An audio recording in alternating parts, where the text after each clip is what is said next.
Eu estou muito feliz em me associar ao Grupo Primo, grupo de jovens digitais que querem distribuir conhecimento através das redes sociais, e eu poder compartilhar algumas das minhas reflexões com esse grupo em um curso de macroeconomia aplicada.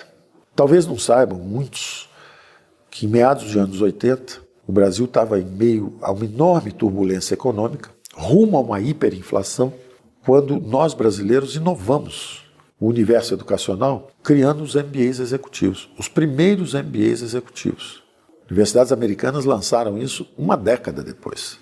E o objetivo era exatamente permitir que as pessoas conseguissem sobreviver em meio àquela turbulência. Nós tínhamos acabado de fundar o Banco Pactual, que virou um dos maiores bancos de investimento do país, e eu precisava de gente que conhecesse finanças. Então tinha engenheiro de sistemas, engenheiro civil, engenheiro de telecomunicações, uma opção de jovens bem preparados, inteligentes, mas que desconheciam economia e finanças. Ao mesmo tempo, lançando esse MBA executivo, esses cursos foram extraordinariamente eficientes para melhorar o desempenho dessas pessoas e das instituições. Então esse MBA do IBMEC virou uma garantia de empregabilidade no sistema financeiro. E o Pactual, por exemplo, treinou toda uma geração de jovens lá. São jovens gestores hoje de grandes instituições, gestores de asset management, uma geração muito bem formada. E essa indústria de treinamento executivo prosperou no Brasil, de forma que para mim é uma volta às origens, junto com o Grupo Primo, tá? Mais uma vez contribuindo agora em forma digital, através de redes sociais, contribuindo para disseminar o conhecimento. Esse conhecimento especializado promove aumento de produtividade das pessoas, melhores salários, ascensão profissional, ao mesmo tempo um melhor desempenho para as empresas, competitividade, eficiência, e o resultado de uma mão de obra mais treinada, melhor preparada, com cursos especializados, é justamente um país melhor. Agora vamos falar um pouco sobre a prosperidade das nações. Mas e os países? E aí nós falamos particularmente do Brasil. O Brasil já foi uma das mais dinâmicas economias do mundo. E não foi por poucos anos, 2, 3 anos, não. Foi por um século. O Brasil, durante 3 ou 4 décadas, foi a economia de maior crescimento no mundo. No século passado, durante 2, 3, 4 décadas, o Brasil cresceu 7,4%. A segunda economia que crescia mais rápida no mundo era o Japão, com 7,3%. O Brasil está um pouquinho na frente. E nós atraímos gente do mundo inteiro. A maior corrente de imigrantes japoneses fora do Japão. Brasil, maior comunidade de japoneses. Segunda maior comunidade de italianos fora da Itália. Terceira maior colônia de alemães fora da Alemanha. Mais libaneses no Brasil do que no Líbano. Gente do mundo inteiro vindo participar. E uma coisa reforça a outra. Como é um país que está crescendo, atrai gente. E é gente empreendedora, inovadora, gente fugindo das 2 guerras mundiais.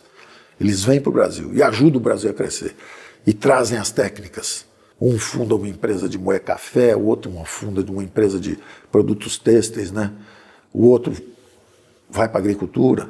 E essas correntes de imigrantes, de um lado, acontecendo para aumentar a produção agrícola. De outro lado, um movimento de urbanização, também as pessoas indo para as cidades, para os grandes centros urbanos.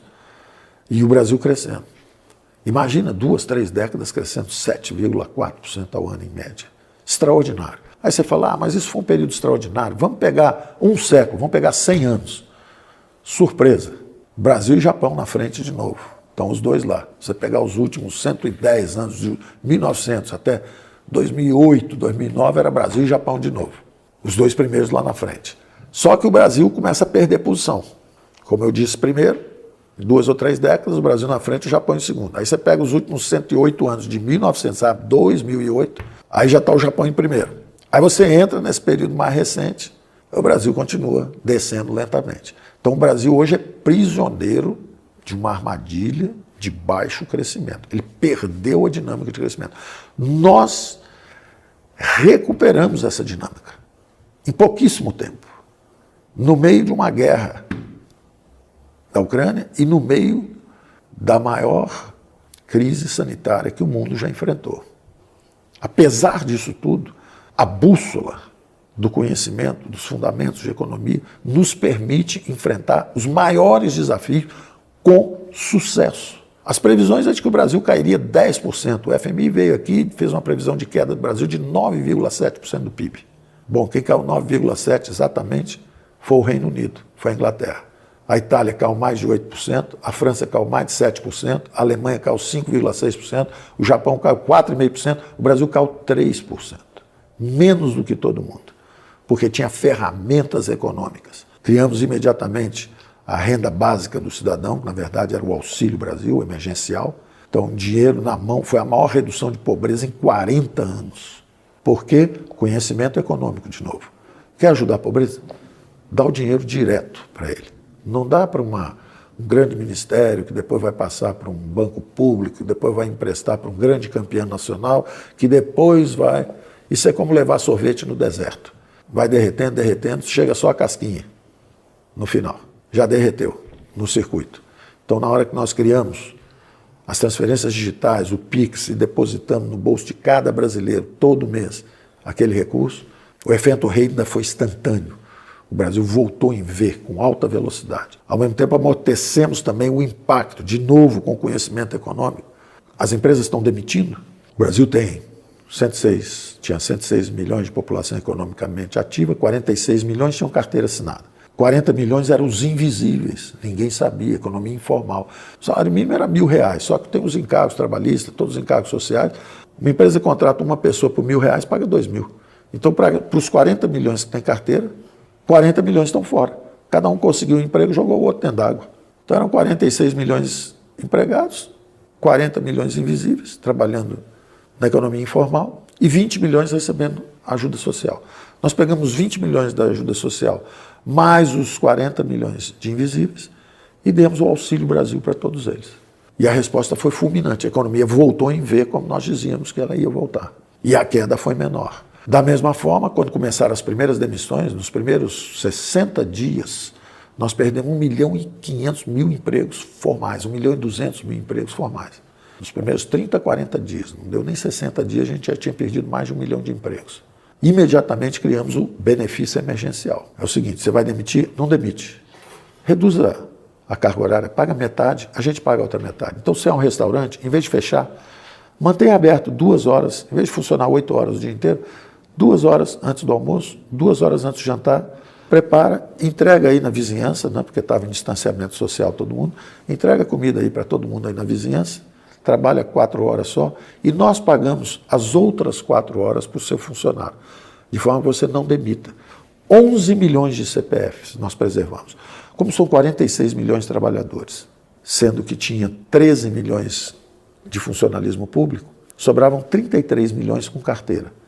11 milhões, 1/3 da mão de obra brasileira com carteira assinada, 1/3 dos empregos foi salvo pela nossa política eficiente, rápida, para amortecer aquele impacto que previam que seria quase 10% e acabou sendo 3%.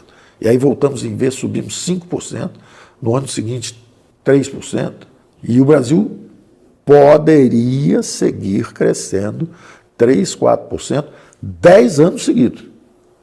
Porque nós desarmamos a mecânica da armadilha de baixo crescimento. Nós transferimos o eixo de crescimento da economia, que era tudo baseado no setor público. O grande problema de uma economia que é baseada no dirigismo estatal, na centralização do planejamento, programas governamentais, é o programa que eu dizia justamente, queremos mais Brasil, mais empreendedores, a formação de uma imensa classe média, com liberdade econômica, que nós promulgamos, com estabilidade fiscal, monetária, Banco Central independente, reforma da Previdência.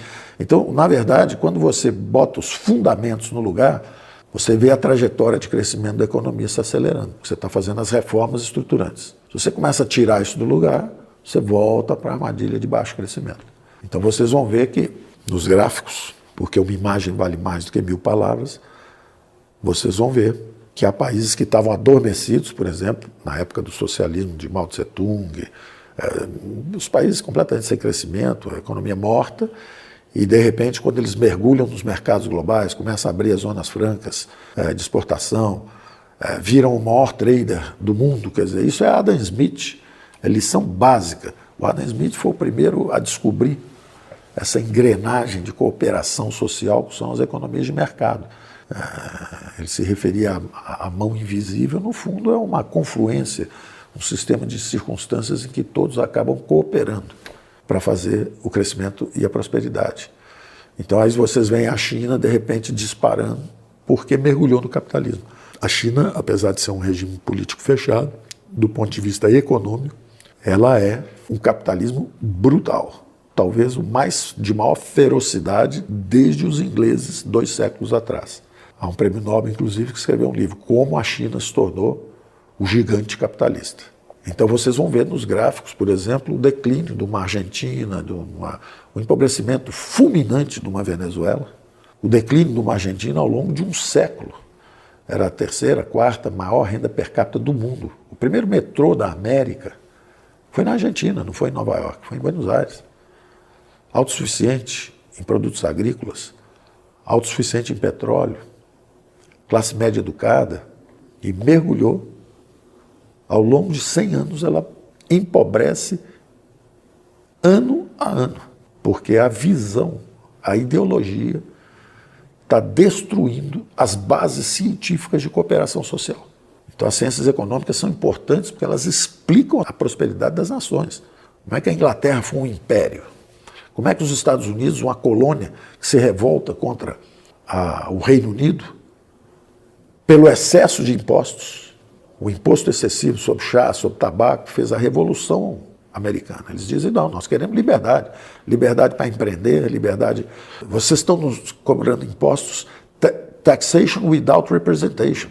Vocês cobram impostos e não nos deixam ser representados na corte. Eles usaram a Constituição Britânica para denunciar o rei da Inglaterra e dizer assim, você não cumpre a sua Constituição. Nós preferimos nos separar. 13 colônias. Preferimos nos separar do que continuar subjugados, economicamente, sendo tributados, sem a capacidade e a liberdade de decidir os nossos destinos. E sem representação no parlamento inglês. Mas 2 potências. Então emerge uma grande potência, os Estados Unidos, e aí você vê os 2 caminhos. Existe o caminho da prosperidade. A Inglaterra percorreu, as ex-colônias americanas percorreram, a reconstrução da Alemanha e do Japão no pós-guerra foi em bases liberais, Partido Liberal Democrata, governa o Japão até hoje. A filosofia liberal-democrata deu certo. Então eles são dominantes, hegemonicamente. E uma ilha que não tem recursos naturais, não tem riqueza natural, não tem nada. Mas tem educação e capital institucional. Isso traz tecnologia, traz modernização. E o Japão, então, emerge como uma grande potência que cresceu ininterruptamente. Essa experiência japonesa se reproduz na Coreia do Sul. Enquanto isso, a Coreia do Norte vai para o caminho da miséria. A Coreia do Sul para o caminho da prosperidade.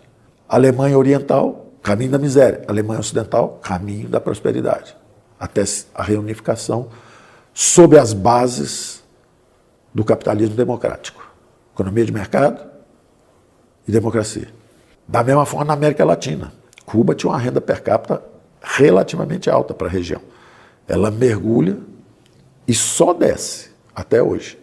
E curiosamente dizem, a culpa é do capitalismo que explora, por isso precisamos fazer a revolução. Aí faz a revolução. Aí depois diz o seguinte, a miséria é porque somos boicotados, não nos deixam comercializar. Sanções que são colocadas. Ué, se comercializar, você diz que é explorado.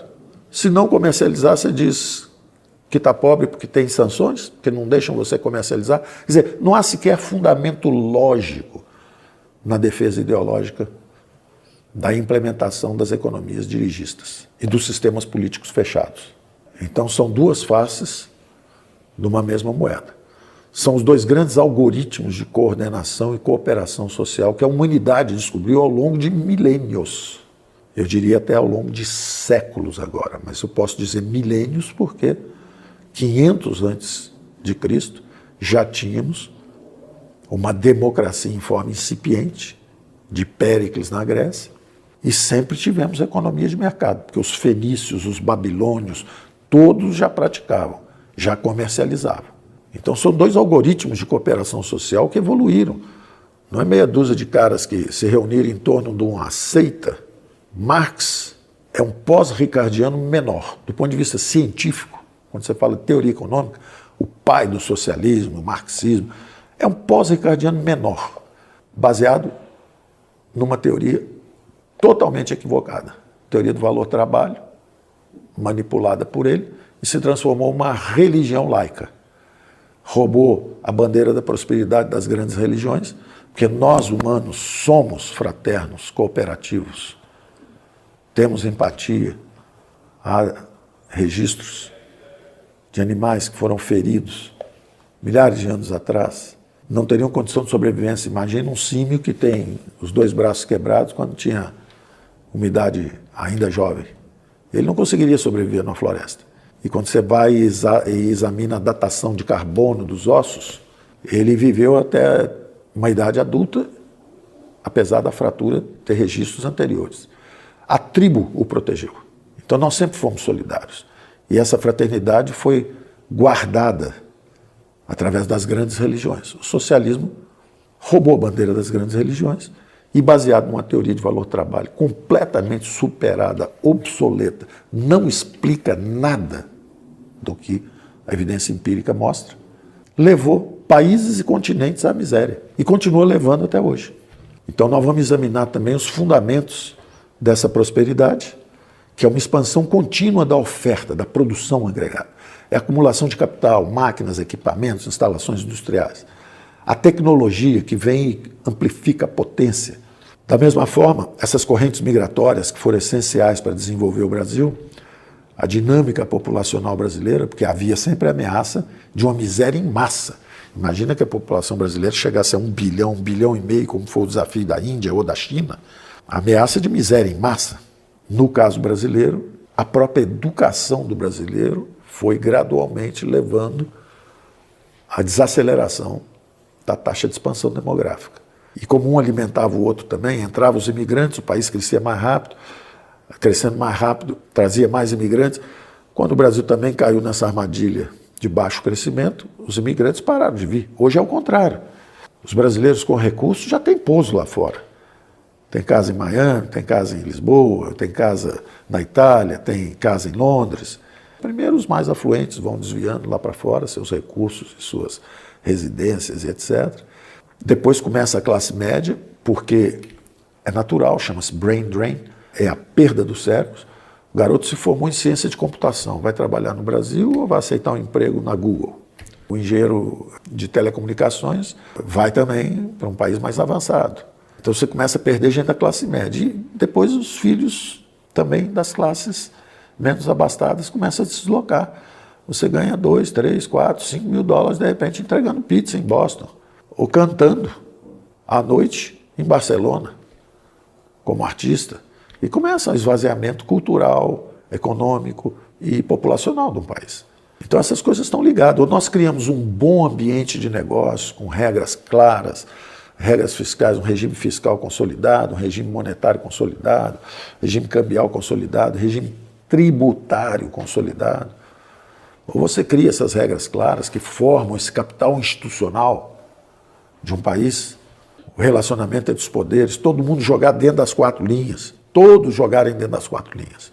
Quando alguém sai das 4 linhas, se descredencia e descredencia sua própria instituição. Tem que ficar todo mundo dentro das 4 linhas. Isso é um capital institucional de força, que mostra que o país tem um legislativo operacional, tem um judiciário eficiente, tem um executivo competente, honesto, sério, fazendo o seu trabalho, de acordo com a representação popular, que foram os votos de uma democracia. Então, tudo isso é um aperfeiçoamento de um capital institucional de um país. Isso faz uma enorme diferença. Você tem recursos naturais à vontade, mas você não tem um capital institucional, os recursos ficam completamente abandonados. Mas se você tem um capital institucional, aqueles recursos naturais viram também uma força. Então, a acumulação de trabalho, através dos imigrantes de um lado, a acumulação de capital, máquinas, instalações industriais, a tecnologia que melhora a produtividade de todos esses fatores de produção, o capital humano, educação, saúde, um povo educado com saúde é muito mais produtivo e esse treinamento de macroeconomia aplicada aumenta também a sua própria produtividade, porque é uma camada a mais de educação especializada. Esse é o fundamento de um crescimento de longo prazo, com base justamente num bom ambiente de negócio, com regras estáveis. A gente nunca observa essa trajetória suave do país, uma trajetória de crescimento. Da mesma forma que vocês vão ver algumas tendências, o Brasil crescendo e depois prisioneiro dessa armadilha de baixo crescimento. Vocês vão ver uma Argentina afundando gradualmente através de um século e pouco. Vocês vão ver um mergulho da própria economia brasileira. Agora, poucos anos atrás, o PIB per capita, a renda per capita, mergulha fulminantemente, porque o PIB cai 3%, a população subiu um pouco, então ela mergulha, dá 2 mergulhos, mostra a velocidade com que você pode derrapar. E como você pode derrapar para um abismo econômico relativamente rápido. É muito interessante porque vocês vão ver que todo esse crescimento ele não acontece regularmente, ele não está escrito. O futuro não está escrito, depende de nós. Nós podemos tomar o caminho da miséria ou seguir num caminho da prosperidade. Isso é o que a gente chama da teoria do crescimento, mas você tem grandes oscilações, que são as flutuações cíclicas. Por exemplo, quando um Covid chega, ele é um impacto, ele é um choque de oferta negativo e ele causa uma brutal recessão. Aí você tem depois uma recuperação cíclica, a economia volta para o caminho de crescimento de novo. Às vezes, se for mal conduzido, você nunca mais chega naquele potencial. Se for bem conduzido, você chega rapidamente. 1 ano e meio, 2 anos, 3 anos, você já está lá e já está à frente do processo outra vez. Então, esses fundamentos nós vamos examinar.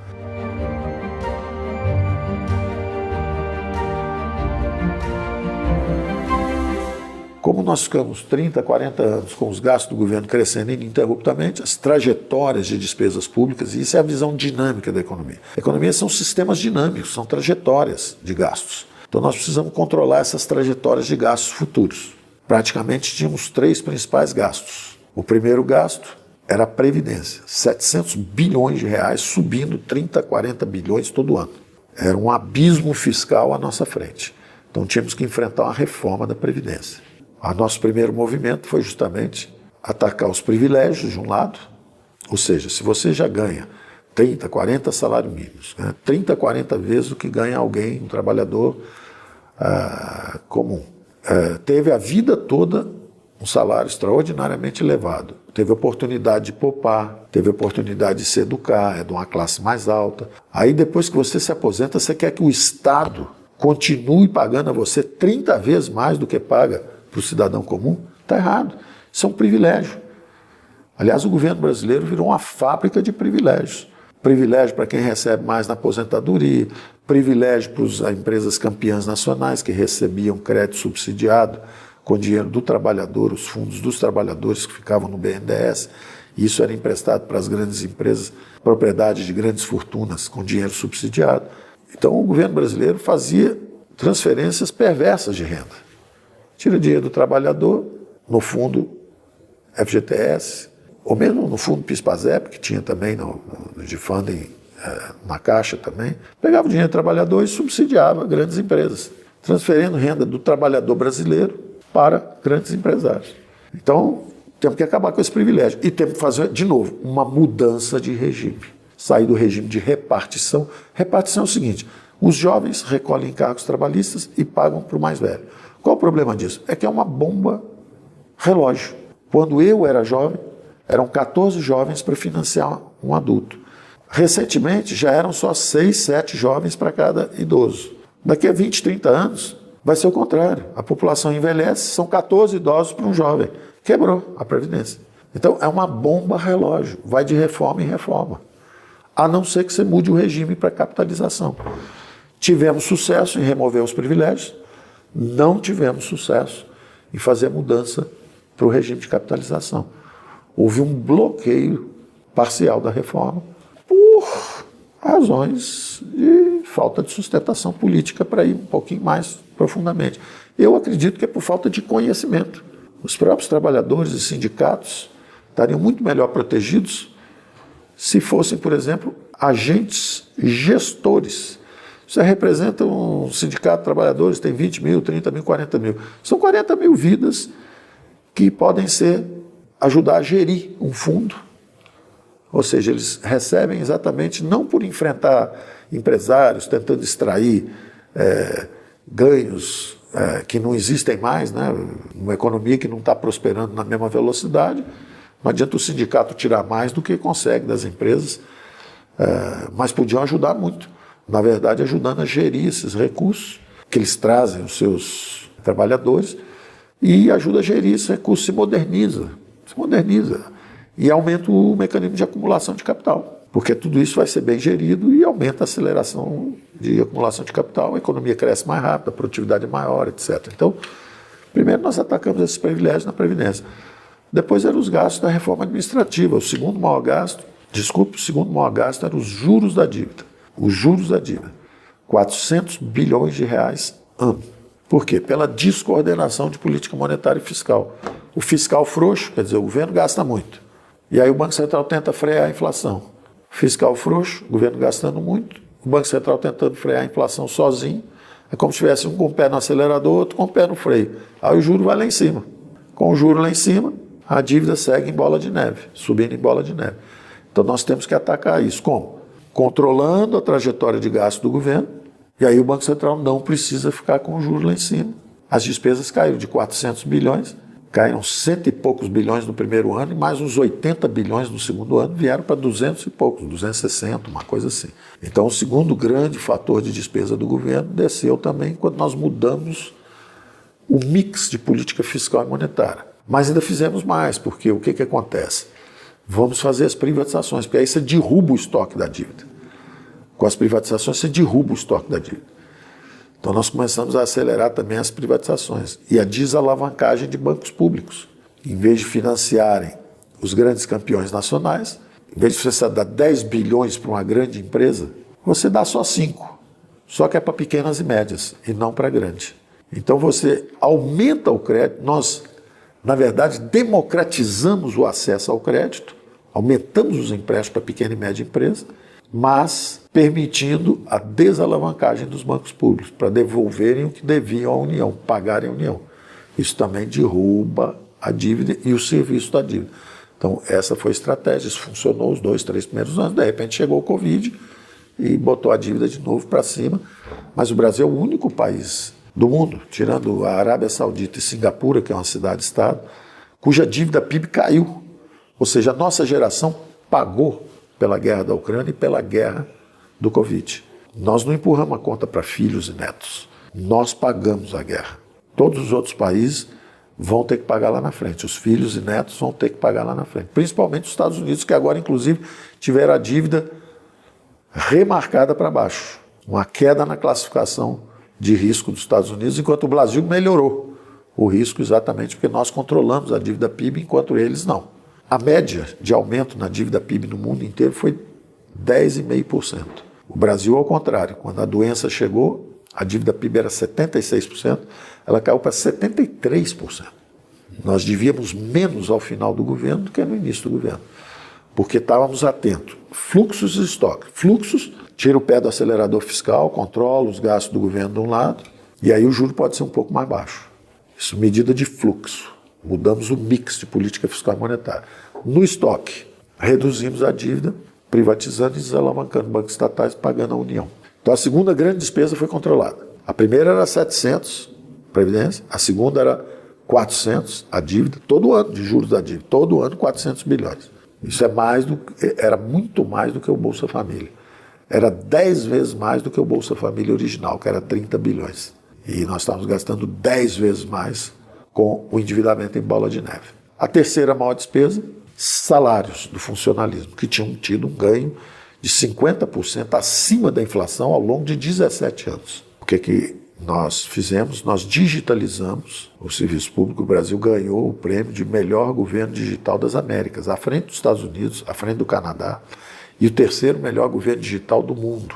Ou seja, nós aumentamos a produtividade do setor público dramaticamente, tanto que 40 mil funcionários se aposentaram e o governo digital compensou essa aposentadoria com maior produtividade dos mais jovens.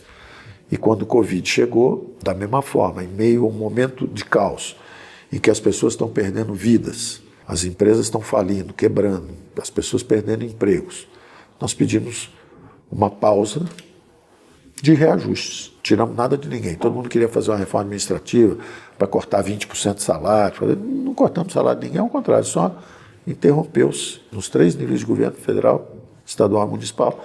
Enquanto as pessoas estiverem perdendo vidas, perdendo emprego, as empresas quebrando, vamos suspender o reajuste um pouquinho, 1 ano, 1 ano e meio só, exatamente para poder compensar um gasto, segurar o outro. E isso funcionou. Tanto que no último ano já estava previsto um reajuste de 6%, 6,5% na verdade, que dava um pequeno aumento real.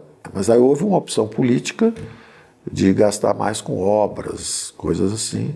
Era um ano eleitoral, em vez de dar o aumento do funcionalismo, que o dinheiro estava separado para isso lá, para dar um aumento de 6% para todo mundo. Feito esse controle dessas principais despesas, nós poderíamos então reduzir alguns impostos, como foi feito.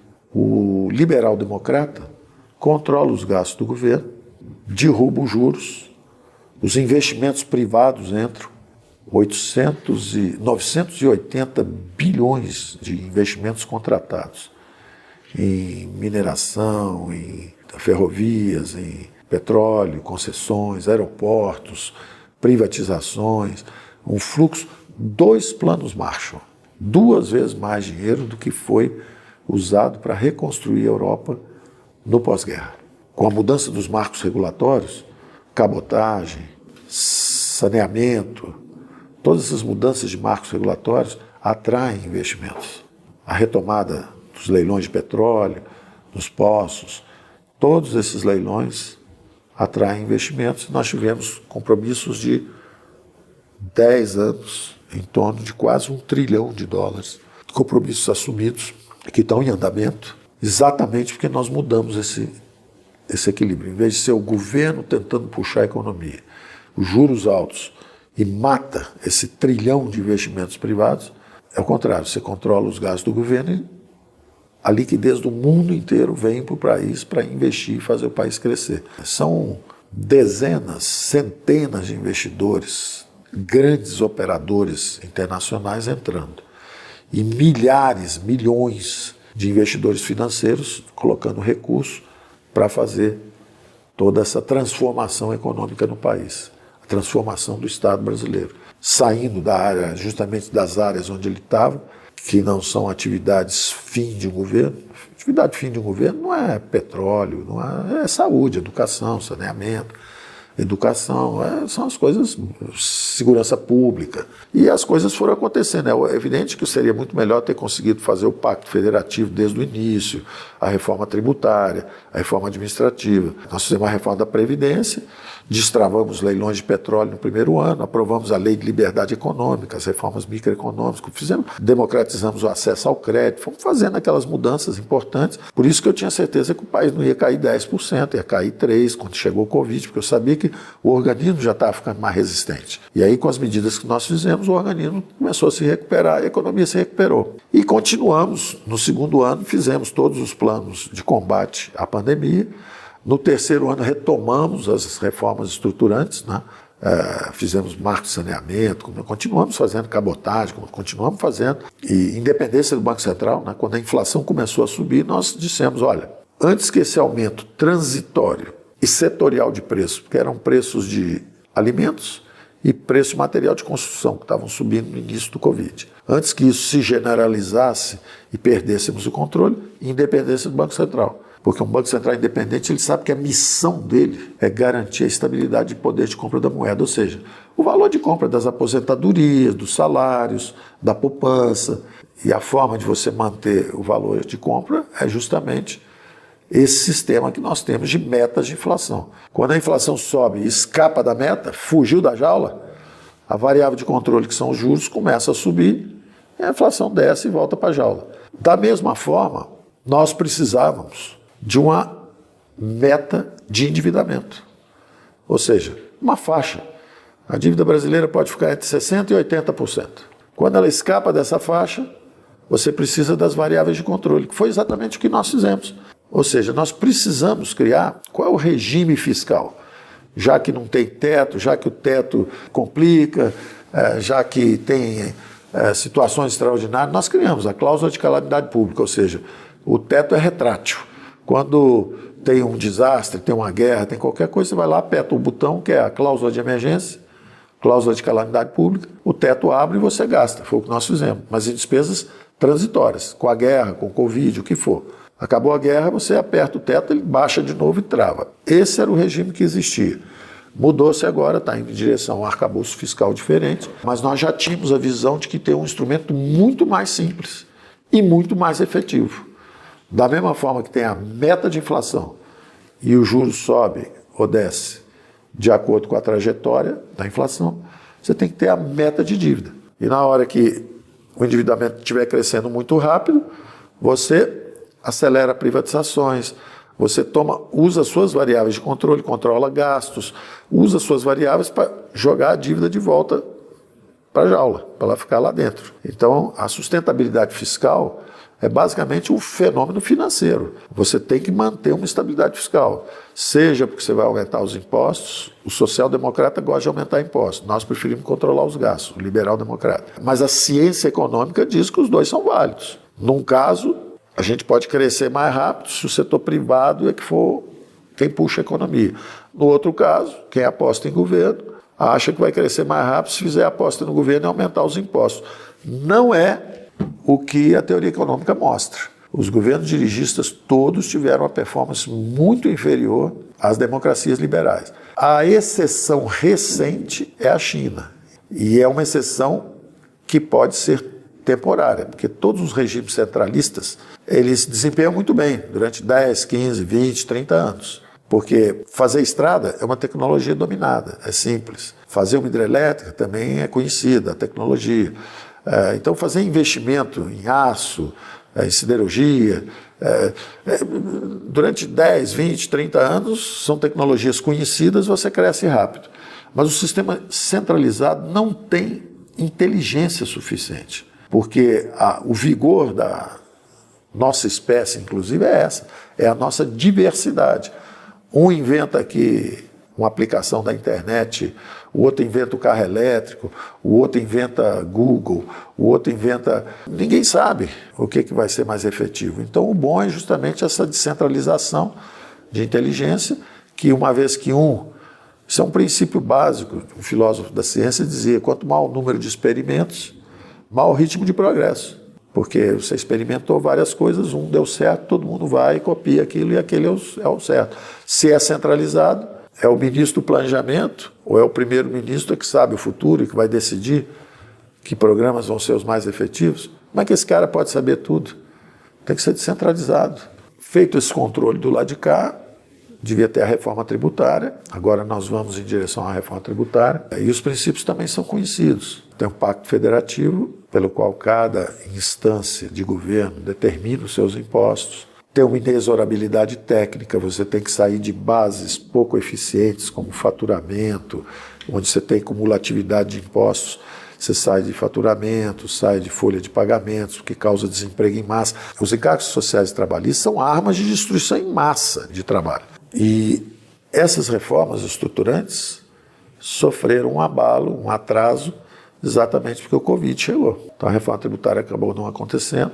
Existem vários detalhes, mas isso é material para as nossas conversas futuras, reflexões futuras. Mas é importante entender que a agenda de reformas continua. A agenda de reformas estruturantes é que permitem a taxa de crescimento do país aumentar. Então o país é um país de crescimento medíocre, está na armadilha de baixo crescimento, cresce 0, cresce 1, cresce 0. Como é que ele pode passar para 2, 3, 4% ao ano? Com as reformas estruturantes. A reforma tributária, a reforma da Previdência, de preferência com regime de capitalização, os acordos comerciais que abram o leque. O Brasil ficou com uma economia muito fechada em relação ao resto do mundo, uma das economias mais fechadas do mundo. Por exemplo, como o Covid chegou e deu um choque na inflação, nós decretamos o Banco Central independente para combater a inflação. Foi um dos primeiros países do mundo, nós fomos os primeiros a reagir. Seguramos o fiscal e o Banco Central independente. Ele foi o primeiro a subir o juros, já está começando a baixar. Os outros países do mundo ainda estão subindo o juros, a gente já está baixando. Exatamente porque nós tínhamos a noção de que tínhamos que reagir rápido. Eu várias vezes nos eventos internacionais fui lá e disse, olha, vocês estão dormindo ao volante, vocês estão atrasados, o Brasil vai surpreender vocês, o Brasil vai crescer mais rápido, vai cair menos, vai voltar mais rápido, vai desempenhar melhor. Se você pegar esse período, o Brasil foi um dos melhores desempenhos. caiu menos e voltou mais rápido. E no fiscal, a mesma coisa. Nós tínhamos um déficit de 2% quando chegamos, no primeiro ano baixamos para 1%, em 2019 nós baixamos o déficit para 1%. Aí veio o Covid, aí ele foi acima de 10%. Só que no ano seguinte ele já estava de volta em 1%, e no último ano, que foi 22%, já virou um superávit primário pela primeira vez em todos os níveis de governo. 26 estados com superávit primário. Distrito Federal com superávit primário. 5 mil municípios com superávit primário. Governo federal com superávit primário. Estatais com 200 bilhões de superávit. Então, quando você tem eficiência, você consegue ter a fraternidade do outro lado. Triplicar os programas sociais com base em recursos permanentes. Faltou ainda um imposto sobre lucros e dividendos, né, que também deveria ser parte da reforma tributária. Tinha sido, inclusive, aprovado na Câmara de Deputados para permitir justamente esse pagamento de mais R$200 no então auxílio emergencial, hoje Bolsa Família. Então, um governo que seja eficiente, que gaste pouco, seja bem gerido, ele consegue ter maior alcance social. Os programas sociais podem ser maiores. Então ele pode ter essa meta um pouquinho acima. E da mesma forma, nós vamos discutir também a faixa de reservas. Como é que eu sei que o Banco Central está fazendo um bom trabalho e não está ajudando a reeleição de alguém? Como é que eu sei que o Banco Central não está com o câmbio fora do lugar? Você sabe que a taxa de juros está no lugar se a inflação estiver de volta na casinha, estiver na meta de inflação. A inflação está lá, quer dizer que a política de juros está sendo praticada, bem praticada. Eu acho que no caso das reservas é a mesma coisa. O que impede um Banco Central de levar a zero as reservas para reeleger alguém? Já aconteceu no Brasil isso. Você leva as reservas a quase zero, tentando reeleger alguém. O que vai impedir, ao contrário, de você ficar com o câmbio fora do lugar, acumulando 1 trilhão, 2 trilhões, 3 trilhões de reservas e, na verdade, impedindo os ganhos de comércio da sua população? A China chegou a acumular 3 trilhões e meio de dólares de reservas. O que é isso, na verdade? É um câmbio artificialmente calculado para ajudar a competitividade da empresa chinesa, mas, na verdade, prejudicando o bem-estar da população chinesa, porque está impedindo os ganhos de comércio, que haveria se o câmbio estivesse num lugar mais favorável. Se o câmbio estivesse um pouco mais baixo, eles teriam ganhos de comércio, mas eles preferem, numa política mercantilista, botar um câmbio favorecido, na verdade desvalorizado, para exportar mais. Isso não é bom, não é um bom sinal de gestão do ponto de vista técnico. Do ponto de vista técnico, tem um nível ótimo de reservas. Você tem que ter alguns cuidados para evitar movimentos especulativos. Os bancos centrais têm medo de definir esse nível, porque tem medo que quando a reserva começar a cair, todo mundo vê que o rei está nu e tem um ataque especulativo, sabendo que na hora que ele bater no limite de baixo, ele tem que fazer alguma coisa. Mas é justamente isso que impede o governo de deixar o troço ir para o limite de baixo. Na hora de começar a descer, ele já tem que ajustar rápido, antes que venha uma bolha especulativa. Então nós só vamos ter certeza de que ele está trabalhando corretamente a política cambial se ele também tiver um algoritmo de funcionamento. Ele pode fazer o que quiser a curto prazo, ele pode deixar cair 3 dias, pode comprar, mas nós não somos obrigados a conviver com os humores de qualquer um que esteja lá. Um que gosta do câmbio mais desvalorizado, outro que gosta do câmbio valorizado. Não, tem que ter uma faixa de flutuação que a gente sabe que ele está suavizando os movimentos transitórios, mas ele não está fabricando ou falsificando movimentos permanentes. Então, esses são raciocínios que vão ter que ser aplicados, são princípios básicos e justamente nas nossas reflexões nós vamos conversar sobre isso.